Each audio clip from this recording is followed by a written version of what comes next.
మేము డిమాండ్ చేసాం. మా పార్టీ అధ్యక్షులు పవన్ కళ్యాణ్ గారు కూడా చివరిలో మీ పెద్దలందరూ కూడా మాట్లాడిన తర్వాత మీరు చెప్పిన కొన్ని సూచనలు, సలహాలు, అదేవిధంగా న్యాయ నిపుణులుగా ఈ చట్టాన్ని ఎందుకు మనం వ్యతిరేకిస్తున్నాం, ఏ విధంగా దీనివలన రాష్ట్ర ప్రజలకి నష్టం జరుగుతుందని దానిపైన దయచేసి పెద్దలందరూ కూడా మాట్లాడితే ఒక మంచి ఇంటరాక్షన్ సెషన్ జరుగుతుందని నేను కోరుతున్నాను. కొంచెం తక్కువ సమయంలో మనం ఇది ఏర్పాటు చేసుకోగలిగాం. సో ముందుగా మా జనసేన పార్టీ లీగల్ విభాగం అధ్యక్షులు సాంశివ ప్రతాప్ గారిని నేను ఈ విధంగా ఈ సమావేశానికి ఆహ్వానిస్తూ, కృష్ణమూర్తి గారు from the Bezawada bar association as a president, I also welcome him for this meeting.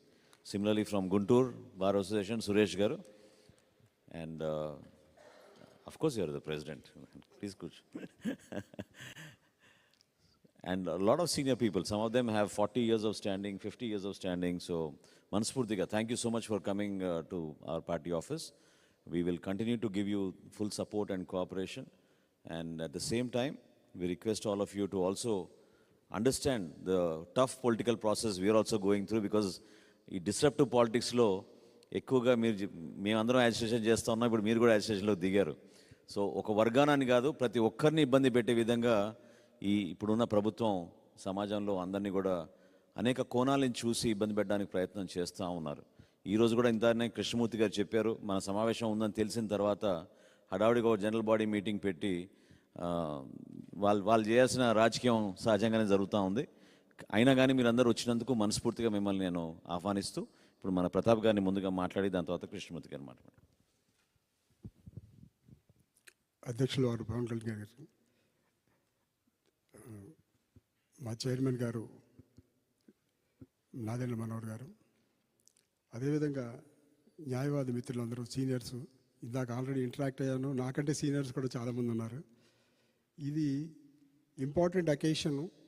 అందరు అడ్వకేట్సు కలిసికట్టుగా ముందుకు రావాల్సి వచ్చి ఈ యాక్ట్ని ఏదైతే, ఈ డ్రకోనియన్ లెజిస్లేషన్ ఏదైతే ఉందో దీన్ని మనం అపోజ్ చేయాల్సినటువంటి ఉంది. మేము వేరియస్ లీగల్ సెల్ మీటింగ్స్ మాకు జరుగుతున్నప్పుడు కూడా మేము ఇవన్నీ చెప్తూ ఉండేవాళ్ళము.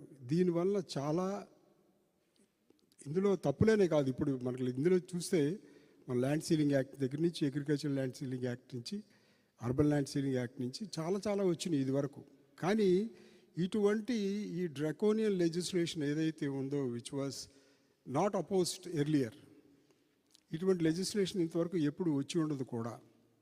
ఇది ఉన్న సిస్టమ్ని డీస్టెబిలైజ్ చేసి కొత్త సిస్టము, అంటే ఇప్పుడు కాన్స్టిట్యూషన్లో ఉన్నటువంటి ఈ 3 bodies, legislature, executive and the judicial functions తగ్గించుకుంటా ఎగ్జిక్యూటివ్ ఫంక్షన్స్ని పెంచి దీన్ని ఈ విధంగా ఈ సొసైటీకి ఎక్కువగా అన్యాయం జరుగుతుంది ఈ విధంగా ఈ చట్టం వలన అనేది క్లియర్గా తెలుస్తుంది. ఎందుకంటే ఈ చట్టం గురించి చాలామంది క్లియర్గా చదివారు, అవగాహన చేసుకున్నారు. మనందరూ అడ్వకేట్లు అందరూ కూడా దాని గురించి యాజిటేట్ చేస్తున్నాం. ఎందుకనంటే అది ఇటువంటి